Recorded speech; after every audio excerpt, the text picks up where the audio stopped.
A young orphan girl named Sandra lived in the small, close-knit village of Umofia. She had lost her parents at a tender age and had to fend for herself by starting a small cooking business. Her culinary skills were renowned in the village, and she managed to save a modest sum of money over the years. Despite her success, Sandra dreamt of a better life in the bustling city, Lagos. One morning, with hope in her heart and a few coins in her pocket, Sandra bid farewell to her beloved village. The journey to Lagos was long and arduous, but Sandra was determined to make a new life for herself. Upon arriving in the city, she was overwhelmed by its sheer size and the endless stream of people. Finding a place to stay and securing a job proved to be more difficult than she had anticipated. Days turned into weeks, and Sandra's savings dwindled. She took up odd jobs here and there, but nothing seemed to stick. Her spirits were low, but her determination never wavered. One fateful day, she stumbled upon a job advertisement for a cook at the home of a wealthy businessman. Desperate for steady employment, she decided to apply. The interview took place in a grand house situated in an upscale neighborhood. The housekeeper, Mrs. Okafor, informed Sandra about the peculiar terms of employment. She was to arrive in the morning after the master of the house, Mr. Emica, had left for work, and she must leave before he returned in the evening. Despite the odd arrangement, Sandra accepted the job, grateful for the opportunity. Every day, Sandra would arrive at the mansion, prepare sumptuous meals, and leave before Mr. Emica returned home. She found solace in her work, pouring her heart and soul into each dish she created. Though she never saw her employer, she heard stories about him from Mrs. Okafor.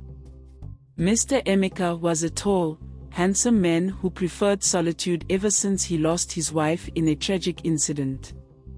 Months passed, and Sandra grew accustomed to her routine.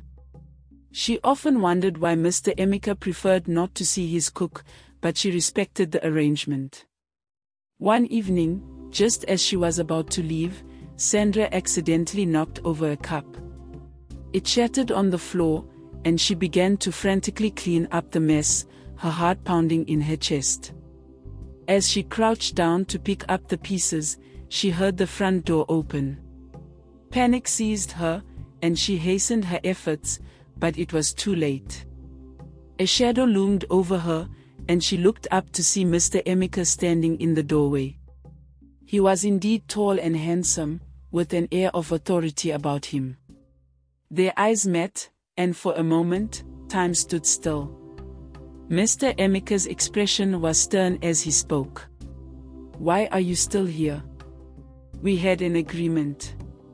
Sandra stood up, her hands trembling. "I'm so sorry, sir. I was just cleaning up. I'll leave immediately." She gathered her things and rushed out of the house, her heart racing. As she made her way home, she couldn't shake the image of Mr. Emica from her mind. His striking appearance and the intensity of their brief encounter left a lasting impression on her. Unknown to Sandra, Mr. Emica was equally affected. He couldn't stop thinking about the beautiful young woman who had intruded upon his solitude. He wondered about her story and why she had accepted such a peculiar job. The following weeks were filled with anticipation for both Sandra and Mr. Emica. Though their paths didn't cross again, they often found their thoughts drifting back to that fateful evening. Sandra continued her work diligently, trying to push thoughts of Mr. Emica out of her mind. However, she couldn't help but wonder about the man behind the closed doors. One day, Sandra arrived at the mansion and noticed something was amiss. The usually bustling household was eerily quiet. She entered the kitchen and began her work, but her mind was preoccupied with the strange silence. As she prepared lunch, she heard a faint sound from the living room. Curiosity got the better of her, and she decided to investigate. To her surprise, she found Mr. Emica lying on the couch, looking pale and sickly. He had a fever and was clearly unwell. Sandra's heart went out to him, and she quickly sprang into action. She fetched a bowl of cold water and a cloth, gently dabbing his forehead to bring down the fever. "Mr. Emica, you need to rest. Let me take care of you," she said softly. He shook his head weakly. "No, Sandra. You should leave. I don't want you to see me like this." Sandra's determination hardened. "I can't just leave you like this. Please, let me help." Mr. Emica sighed, his resistance fading. "All right, but only because I don't have the strength to argue." Sandra smiled and continued to care for him, preparing a light soup and coaxing him to eat. He resisted at first, but her gentle persistence wore him down. As the day wore on, Mr. Emica began to recover. He was touched by Sandra's kindness and care. He had never expected such compassion from someone he barely knew.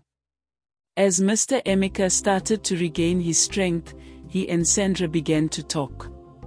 They shared stories about their lives, and Mr. Emica found himself opening up to her in a way he hadn't with anyone else. He told her about his late wife, how she had been killed by armed robbers, and how he had struggled to cope with her loss. Tears welled up in Sandra's eyes as she listened. She couldn't imagine the pain he had endured. "I'm so sorry, sir. You must miss her terribly." Mr. Emica nodded, his eyes filled with sorrow. "I do. She was everything to me. Since her death, I've kept to myself, unable to move on." Sandra reached out and gently touched his hand. "You've been so strong, Mr. Emica. But it's okay to let others in. You don't have to go through this alone." Their eyes met, and in that moment, a connection formed. They sat in silence for a while, each lost in their thoughts. As the evening approached, Sandra prepared to leave, but not before Mr. Emica made a decision. "Sandra," he said softly, "would you consider staying a little longer each day? I realize now how much your presence means to me."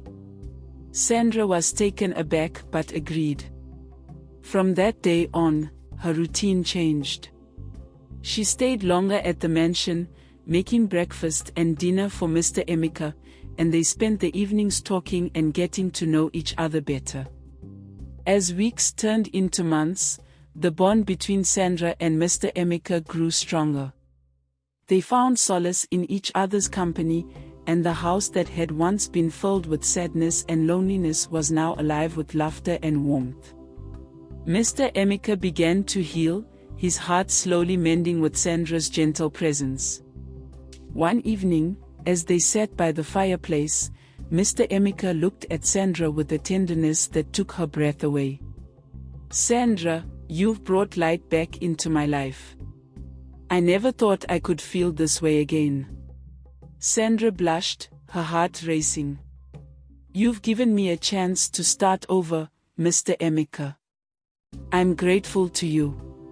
Their conversations often turned to deeper matters, and they shared their hopes and dreams. One night, as they talked about their future, Mr. Emica took Sandra's hand in his. "I want you to know how much you mean to me, Sandra. You've become my everything." Sandra's eyes filled with tears of joy. "And you mean the world to me, too, Mr. Emica." "You can drop the Mr. now, we are way past that, please," he says, chuckling. In that moment, their bond transformed into something more profound. They leaned in and shared a kiss, a gentle and loving gesture that marked the beginning of their love story. From that day forward, they were inseparable, their hearts intertwined in a beautiful dance of love and trust.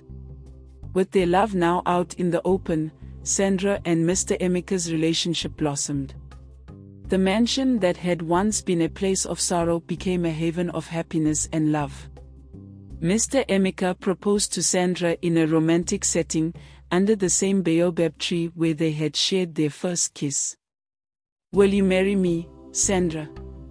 Mr. Emica asked, his eyes filled with hope and love. Sandra, tears of joy streaming down her face, nodded. "Yes, Mr. Emica. I will marry you." Their wedding was a grand affair, attended by friends and family from both the village and the city. They exchanged vows, promising to love and cherish each other for the rest of their lives. Not long after their marriage, Sandra discovered she was pregnant. The news brought immense joy to their lives, and they eagerly awaited the arrival of their child. The months flew by, and soon, they welcomed a beautiful baby girl into the world. They named her Emica, meaning God is beautiful, a testament to the blessings they had received. Life was perfect for Sandra and Mr. Emica. They built a family filled with love, laughter, and joy. Despite the challenges they had faced, their love had prevailed, and they lived happily ever after.